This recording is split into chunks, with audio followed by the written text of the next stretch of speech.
You're looking out right now over downtown Gulfport on what has been a fairly nice day across South Mississippi, although we have seen a few raindrops out there and it's been cloudy. The temperatures have stayed down, at least we'll call it mild temperatures for this time of July. Good evening and thanks for joining us here live in the WLOX digital desk. I am Hugh Keeton and taking a look at the current weather conditions right now in Biloxi. It is 83 degrees.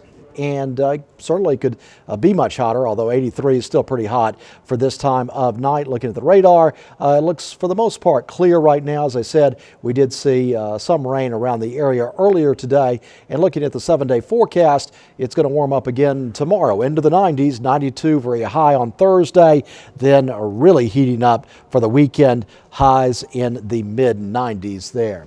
Now, we're coming to you tonight to look closer into a case many of you have been following over the last week, and that is the murder of Lauren Johansen, the girl from Gulfport who was living in Hattiesburg. She was reported missing on July 2nd, and then 1 week ago tonight, we first learned about a manhunt taking place around a Harrison County cemetery. And unfortunately, a week ago tonight, that search at the cemetery took about 6 hours before the suspect Bryson Rivers was apprehended. It was a huge effort from Harrison County Sheriff's Department and other agencies around South Mississippi.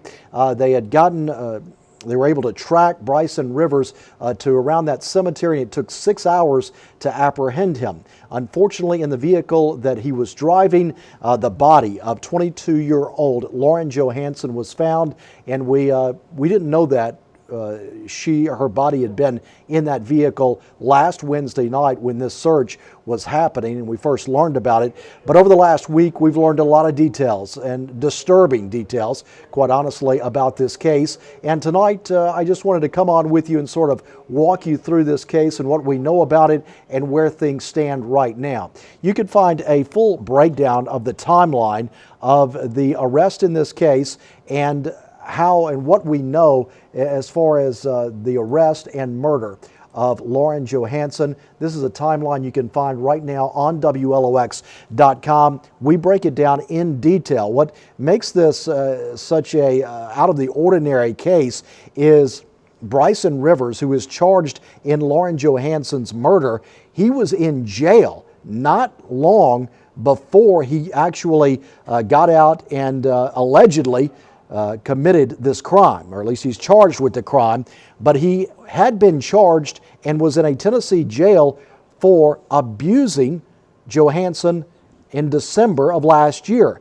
He stayed in jail, and we follow the timeline here before he was released on June 24th, and ultimately it led to him being on the run and allegedly committing this crime. And there is the timeline.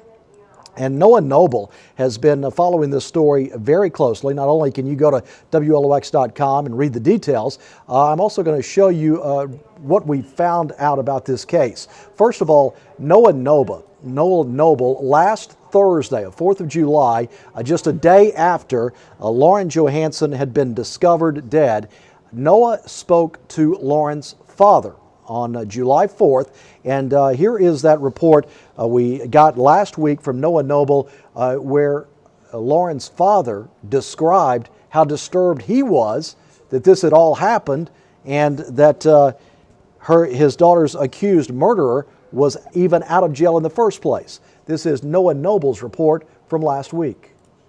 I sat in the courtroom in Nashville and told the judge they let him out, he was going to come kill her. This was probably the 5th time or 6th time in that time period where they'd get in a fight and he'd beat her and everything else.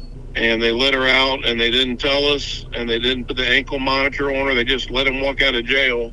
Rivers walked out of jail Friday. The following Monday, Lance received this voicemail. This is Bailey calling from the District Attorney's office here in Nashville. Bryson Rivers was released from custody. He was supposed to report straight to a GPS company and be put on a GPS monitor, and he was not to leave Davidson County. But as soon as he was released, he did not report to that GPS monitoring company, and he has not been heard from. So I want to make sure that Lauren is safe. After listening to that message, Lance said he called his daughter to warn her that her alleged abuser was no longer behind bars. Well, I called her. I didn't get a call, so I texted her, and I got a text back. It didn't really look like her the way she talks. Early Tuesday morning, Lance received a notification that Lauren's Life 360 tracker was turned off.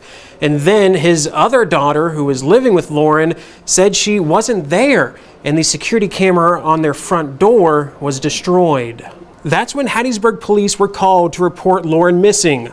But Lance said that police waited until Wednesday to check the location of Lauren's car using OnStar. And when detectives called Lance to tell him, I knew she was dead. When we got there, her car was out like in the middle of the cemetery. She was in the back of the car wrapped up in a bunch of sheets and trash bags, and she was basically beaten to death.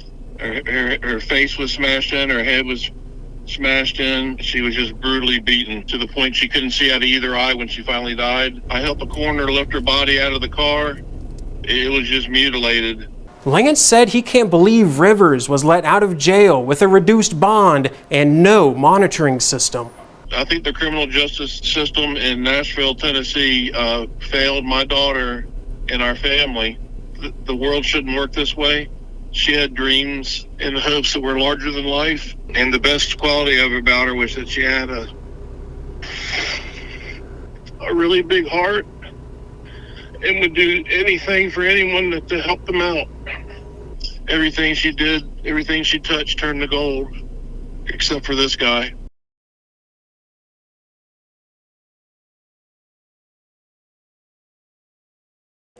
So that was Noah Noble reporting, and he filed that report last Thursday on 4th of July, right after he had spoken to the father of Lauren Johansen, who was murdered.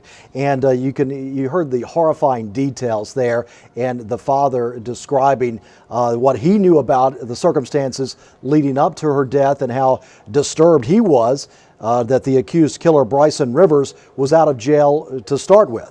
Well, over the next few days, we continued looking into the circumstances surrounding why Rivers was in jail in Tennessee and how he had been let out. You can once again read many of those details on WLOX.com. Right now, at the top of WLOX.com, we have this in-depth report pinned at the top of our website there with the timeline of events leading up to the murder of Lauren Johansen.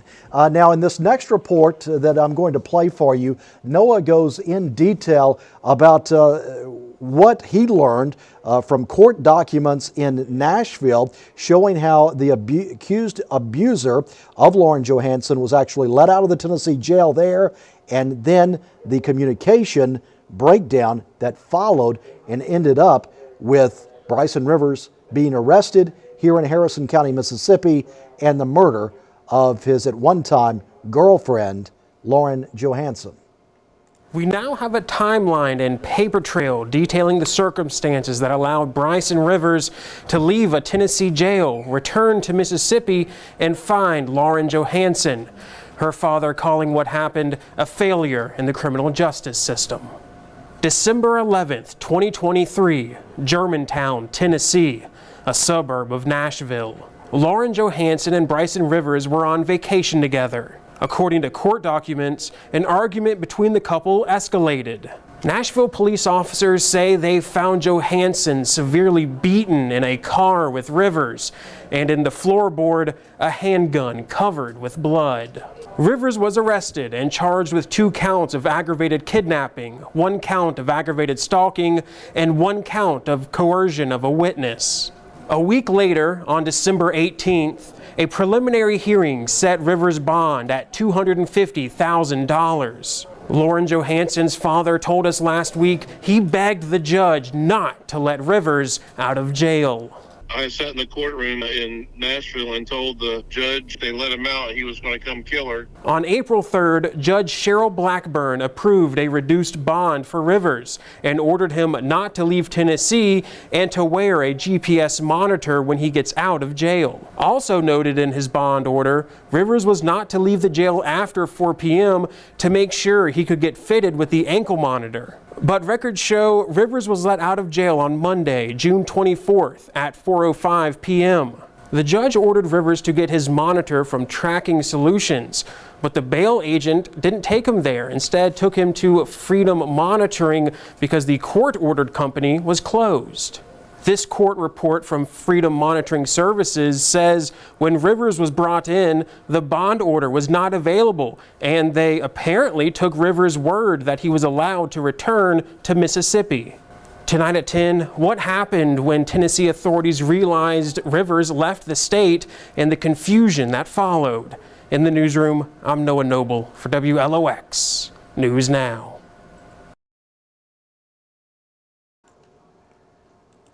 So that story from Noah Noble, and he actually said coming up tonight at 10, part 2 of that story, and I'm going to play actually a part 2 for you right now as he continued looking into the circumstances of why Bryson Rivers was in jail to start with in Tennessee, what led to him getting out of jail there just really a matter of days before he ended up being captured in Harrison County and charged with the murder of Lauren Johansen. And let's continue following this timeline as we'll pick it back up with Noah Noble here in the WLOX newsroom.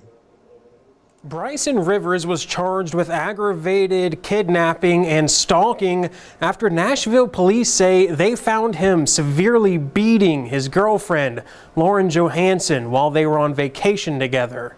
As part of his bond, the judge ordered him not to leave Tennessee, get an ankle monitor from a particular company, and stay away from Johansen.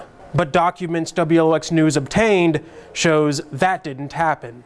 This is the bond order with signatures from Bryson Rivers and his bonding agent, Brooks Bail Bonds in Nashville, acknowledging that they understand the conditions of his bond. But Rivers was released from jail 5 minutes after the window of release ordered by Judge Cheryl Blackburn. Then, his bond agent took him to Freedom Monitoring Services instead of the court-ordered company Tracking Solutions. According to Freedom Monitoring Services, Rivers' bond paperwork wasn't available, and he told them he could return to Mississippi. That was on Monday, June 24th. 4 days later, a warrant was issued for Rivers' arrest because he didn't have the court-approved GPS monitor from Tracking Solutions. That same day, Freedom Monitoring said it received a copy of the bond order and told Rivers to come back to Nashville. The confusion is spelled out in this voicemail left with Johansen's father. This is Bailey calling from the District Attorney's office here in Nashville. Bryson Rivers was released from custody. He was supposed to report straight to a GPS company and be put on a GPS monitor, and he was not to leave Davidson County. But as soon as he was released, he did not report to that GPS monitoring company, and he has not been heard from, so I want to make sure that Lauren is safe. According to a court report from Freedom Monitoring, Rivers got a ride back to Nashville on Saturday, June 29th, and was fitted with a new monitor. By Monday, July 1st, Rivers was back in Mississippi. The last reading showed him in Biloxi around 10 o'clock Tuesday morning. Then, the GPS monitor battery died. Rivers' defense lawyer then called the court to let them know that he was missing. That's the same day the Harrison County coroner says Lauren Johansen was killed. Even with all of these court documents, there are still a lot of unanswered questions surrounding this case. Why did the bail company allow Rivers to leave Tennessee on June 24th after one of its agents signed paperwork acknowledging he wasn't supposed to leave the state? And why didn't the second GPS monitor prevent him from coming back to Mississippi again? We'll continue pursuing this story until we get those answers. In the newsroom, I'm Noah Noble for WLOX News Now.